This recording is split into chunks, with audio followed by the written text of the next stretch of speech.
Maybe.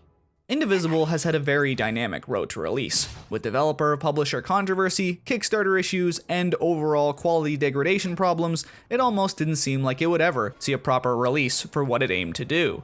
Despite the success and there still being a strong niche following from the developer's previous title, SkullGirlz, Indivisible seemed almost too ambitious and too average at the same time.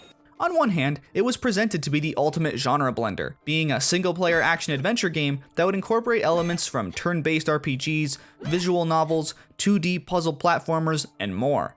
On the other hand, it didn't exactly scream of originality in its overall story, with what seemed like another prototypical chosen one saves the world from the big evil monster deity that is ever present in single-player action-adventure titles. So what is then to make of the actual game, now that it's been out for as long as it has? Is Indivisible the righteous blending of gameplay and aesthetic styles that it proposes itself to be? Or is it a muddled experience that leaves players wanting more? Let's find out.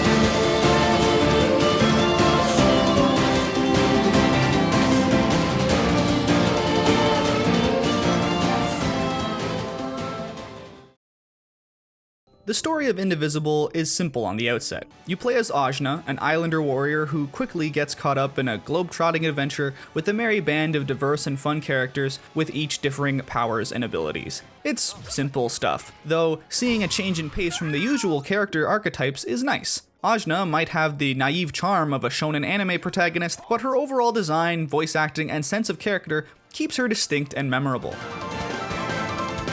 More guards! I'm tired of these guys. Look at it this way. The more of them we take down, the fewer of them there are. Yeah, positive thinking. So are many of the other characters you can unlock and use in the game, even the more optional characters that don't have as many fully voiced lines or story importance. Characters are full of life and personality, with many great dialogue interactions complemented by voice acting that feels lively and entertaining. Well, they do know a lot. Anyway, aren't you supposed to be a protector, Zebe? Can't you get us in there? It is not my place to do so, and I have been gone a long time. Ugh! We're sitting here doing nothing while Kala could erase the world at any minute. While there are more obvious story beats and plot lines in and throughout the story, it does at least have a few moments of genuine originality and charm to keep players engaged all the way until the end. That being said, the narrative does get quite predictable, with not exactly creative event planning or social commentary to really push it to the next level of storytelling. The script might be its own mixed bag, but basically all the tools of exposition and aesthetics are masterfully crafted. Great voice acting, excellent visual artwork and drawings, beautiful music and sound design, all topped off with a great sense of control and game design. Look out below! Now of course, on the note of character designs, it is the SkullGirlz developer, which means the art can be oftentimes distracting, if that makes any sense. It kinda makes the game hard to show just anybody, but granted this is a video game that's being made with a particular demographic in mind that doesn't exactly mind these styles of character design. What? No way! I was trying to power the Moloch with this stupid relic, but a better power source just broke in here all on her own. Thanks so much for that. The look of the overall drawings ranges in quality, especially with many NPCs not being as aesthetically pleasing and also breaking unity with the scenery. I think many of them are Kickstarter donated original characters. It would explain much of the NPC dialogue as well. Environments are a nice splash of 3D models that also have a lot of personality, though they can really wear themselves out in the longer dungeons of the game.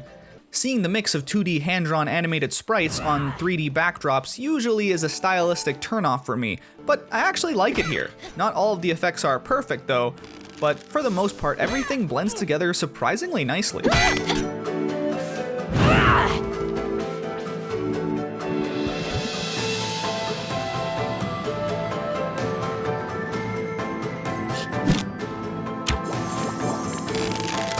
The visual novel style character portrait dialogue sections are nice too, with a nice auto-read feature to naturally progress based on the voice acting enabled from the start.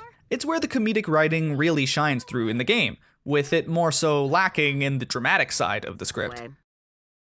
Were you watching over me? No, I was watching you sleep. You sleep with your mouth open. Guess how many bugs I put in there. Rosmi? It wasn't that many. The aesthetics of the game are certainly a highlight, though the gameplay is what really makes it great. Despite looking like a 2D action platformer, with longer world maps and many moves and physical abilities acquired along the way to progress in the environments, the game also acts like a turn-based RPG, with a rotating series of companion characters to choose and learn. As well, instead of it being based on a simple command menu, it's all based on the respective button commands that the player gives for the character depending on their placement.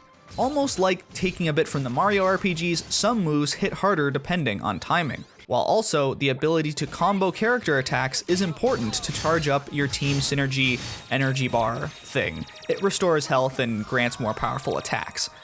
The bar attains multiple levels of power, and depending on the button input chain, you can do some pretty awesome super moves. I'll destroy you! Much of the combat relies on the player's abilities to chain and juggle their opponents in a flurry of attacks, with timing and spacing emphasized as being important, so it even takes a little bit from SkullGirlz in fighting games.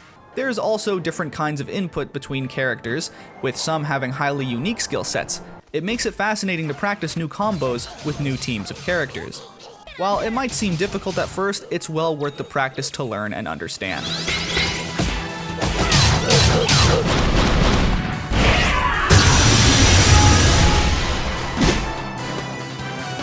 Overall, Indivisble is a game that exceeded my expectations, but also kind of underwhelmed me as well. It's a real shame learning about what happened between the development team and the publisher of the game, as well as what happened to the Kickstarter stretch goals.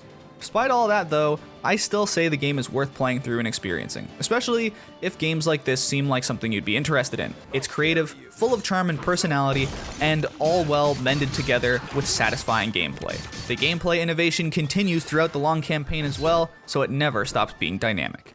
While it's not necessarily indispensable, Indivisble is definitely more than worth your time.